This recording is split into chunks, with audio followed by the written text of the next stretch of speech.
এক একটা সময় জন্য সেটি প্রযোজ্য, এবং তারপর আবার নতুন আরেকটা বিষয় নিয়ে আসছেন। এই পার্সপেক্টিভে যদি জিনিসগুলো বুঝবার চেষ্টা করি আমরা, তাহলে অনুধাবন করাটা সহজ হবে। বুঝতে পারবো আমরা সহজেই কেন তারা একটি দাবি পরিপূর্ণ হওয়ার পরে আরেকটি দাবি উত্থাপন করছেন।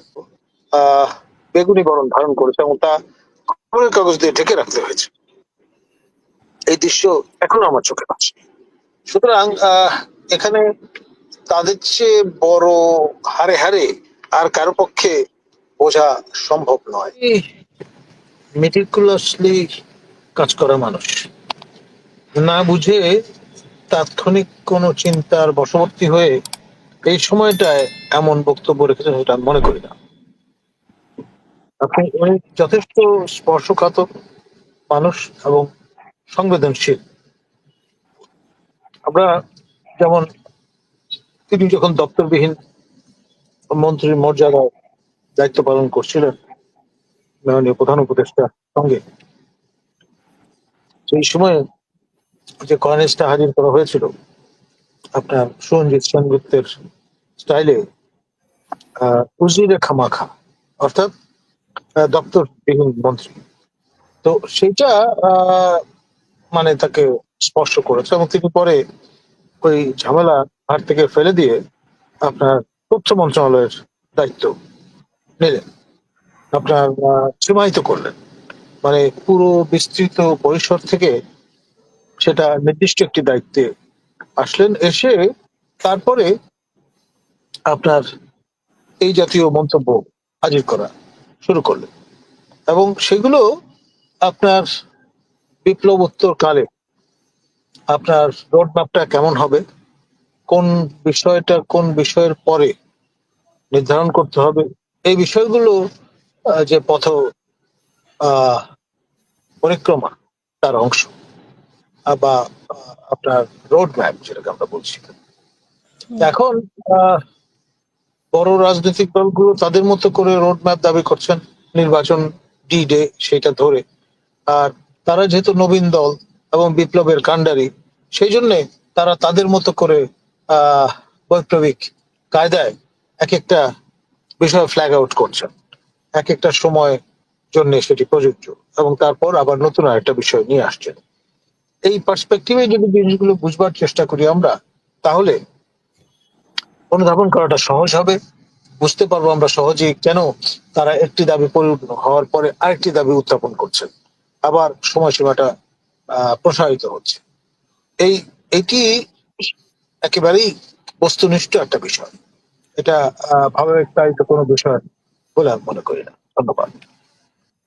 জি, আরেকটা জিনিস, আওয়ামী লীগ শুধু নিষিদ্ধই না, অনলাইন, অফলাইন সব জায়গায় আওয়ামী লীগকে নিষিদ্ধ করতে হবে এমন একটা দাবিও উঠেছে। তো এই সব জিনিসগুলো কিন্তু আমরা আওয়ামী লীগের সময়ে দেখেছি। আমরা যখন অনলাইনে টক শো করতাম আমাদেরকে অনেকভাবে হুমকি-ধমকি দেওয়া হতো। তো এখনো কি সেই পুরাতন কায়দায় কি আসলে মানে এই সরকারও কি সেই পথেই হাঁটছে কিনা? তখন আপনার যে বিষয়টা গুরুত্বপূর্ণ সেটি হচ্ছে আপনার আওয়ামী লীগ যেই রাস্তা দেখিয়ে দিয়ে গেছে তা থেকে তারা দীক্ষা নিয়েছেন, এবং এই যে নিষিদ্ধ করা যে যায় দলকে তড়িঘড়ি করে এক্সিকিউটিভ অর্ডারে, সেটি তারা অনুধাবন করেছে, লেসন্স লার্ন যেটাকে বলে। এবং আপনার জামাতে ইসলামী বাংলাদেশ এবং ইসলামী ছাত্র শিবিরকে যে কায়দায় দ্রুততম সময়ের মধ্যে আমরা দেখলাম আপনার নিষিদ্ধ তালিকায় ঢুকিয়ে দেওয়া হলো হিজবুত তাহরীরের মতো, এখন আপনার বাংলাদেশ আওয়ামী লীগকেও সেই ভাগ্য বরণ করতে হলো। আর যেহেতু পুরনো দল এবং এর তরুবপু জামাত কিংবা শিবিরের চেয়ে বড়, তো সেই কারণে তারা কোন রকমের ঝুঁকি নিতে নারাজ, যাতে রিগ্রুপড হয়ে আবার চড়াও হয়ে না বসে, মুখোদ্বাদন না করে এবং দাঁত এবং নখের আঁচড় বসিয়ে না দেয়, সেই জন্য তারা কোনো ঝুঁকি নিতে নারাজ। যেই ঝুঁকিটা বিএনপির পক্ষে নেওয়া সম্ভব, সেটি আপনার বিপ্লবের নায়কদের পক্ষে নেওয়া অসম্ভব, পরিষ্কার, কোনো সন্দেহ নেই। চাচা আপন প্রাণ বাঁচা, এই বিষয়টা তারা খুব ভালো করে বোঝেন। কারণ আপনার নাহিদ ইসলামের যে আপনার শরীরের যে অবস্থাটা ছিল হারুন মহোদয়ের অফিসে, আপনার আমরা দেখেছি মূলত দেখা যাচ্ছে যে শরীর এবং পায়ের মানে নিম্নাঙ্গ ইত্যাদি এগুলো বেগুনি বরণ ধারণ করেছে এবং তা খবরের কাগজ দিয়ে ঢেকে রাখতে হয়েছে। এই দৃশ্য এখনো আমার চোখে পাচ্ছে। সুতরাং এখানে তাদের চেয়ে বড় হারে হারে আর কারো পক্ষে বোঝা সম্ভব নয়। সেই জন্য তারা কোনো ঝুঁকি আমার ধারণা নেবেন বলে আমি মনে করি না। এই জন্য প্রয়োজনে যদি 2041 সাল পর্যন্ত অপেক্ষা করতে হয় তারা করবে। ধন্যবাদ। এবং মানে ইয়ে নিয়ে সংবিধান নিয়ে যে আলোচনা হচ্ছে যে সংস্কার নাকি নতুন সংবিধান, যেমন যদি নতুন সংবিধান সম্ভব না হয় তাহলে সংস্কার দিয়ে আপাতত সংস্কার করা। এবং আলী রিয়াজও কিন্তু মানে যেভাবে সংস্কারে কিন্তু বিষয়গুলো এখন সবার আলী রিয়াজের হাতে পৌঁছেছে সব দলের কাছ থেকে। তো সেইখানে আপনার কি মনে হয় যে এটাকে সংস্কারকে বিলম্বিত করা বা কোনো ধরনের নির্বাচনকে বিলম্বিত করা সংস্কারের নামে এরকম কোন একটা প্রক্রিয়া চলছে কিনা? ভাই, বিষয়টা এত হালকা ভাবে দেখার বিষয় নয়। আমাদের মেজর টিল্ডার স্যার বলছিলেন আপনি চাইলে না সংবিধান লিখে ফেললেন, এত সহজ তো নয়, একটা প্রক্রিয়ার মধ্য দিয়ে যেতে হবে। আপনাকে গণভোট করতে হবে, গণভোট করে আপনার গণপরিষদ নির্বাচন করতে হবে, গণপরিষদ এক পিরিয়ডে শেষ করতে পারবে কোনো কথা নেই। নেপালের দৃষ্টান্ত আছে, 2 টার্ম তাদের লেগেছে, তার মানে দুইবার করে গণপরিষদ নির্বাচন করতে হবে।